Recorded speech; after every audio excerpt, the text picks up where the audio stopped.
Welcome back to News 15 today. Joining us now is friend of the show, Chris Rader, for this week's Tech Talk. Chris, thanks so much for joining us today. Today we're talking about internet access in rural areas, something that I know a lot of people are fighting for here in Acadiana.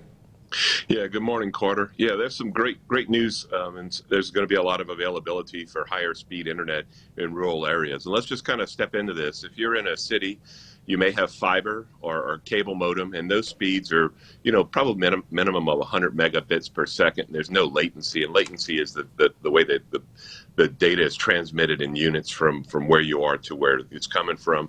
So there used to be there still are satellites that you can get in rural areas, but those satellites they're like 25,000 miles away, so the latency is really long. So that's something that deters people from using it.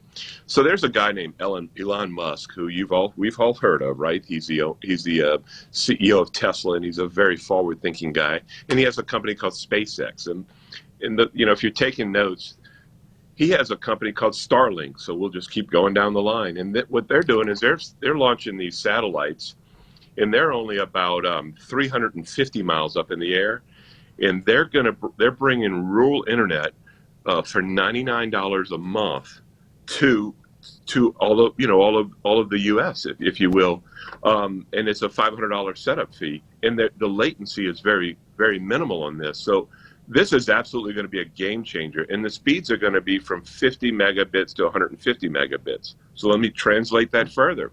If I'm in the country and I don't have access to the towers for News 15, I can actually stream this on the satellite from anywhere in the country. There's no wires attached. Carter, in our cities, we have something called 5G, and it's becoming big, and it's great, but they have to put a tower every 500 feet. And in rural America, that would be about every 5 acres. So it's not going to happen.